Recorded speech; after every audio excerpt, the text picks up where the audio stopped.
La présence sur le territoire des brigades de gendarmerie entre dans le cadre de la surveillance générale qui a pour finalité renseigner, agir et faire agir. Au Sénégal, la brigade de gendarmerie a été un des premiers symboles de l'effectivité de la présence de l'État aux frontières. C'est ainsi que la création des brigades de Kidira et de Bakel en 1960, Samine en 1962, Salemata en 1968 montrait la nécessité d'incarner et de relayer l'action de l'État dans les contrées les plus éloignées. D'autres brigades comme celle de Podor, Vélingara et Sokone étaient déjà érigées avec la gendarmerie coloniale française.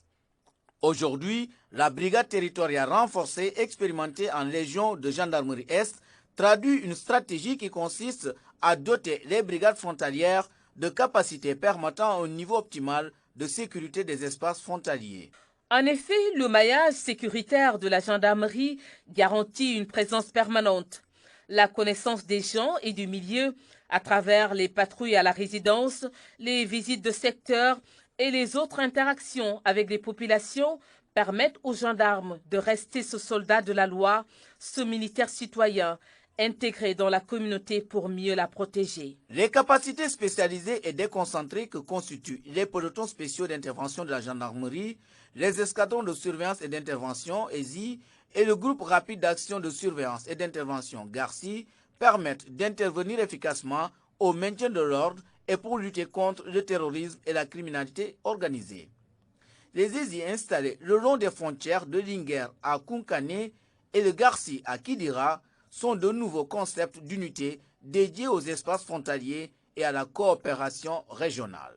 La gendarmerie a adopté une posture évolutive dans l'exécution de ses missions classiques de surveillance, de protection et de défense des frontières. Le rôle de la gendarmerie dans la surveillance générale du territoire et des frontières est fondamental. C'est à ce titre que des innovations sont notées avec des capacités de renforcement d'efficacité au plan terrestre, aérien, maritime et fluvial. La Légion de gendarmerie maritime et fluviale, la Légion de gendarmerie ferroviaire, la Légion de gendarmerie de l'air et des transports aériens et les unités de surveillance routière viendront démultiplier l'action de la gendarmerie dans la recherche du renseignement et l'intervention des unités.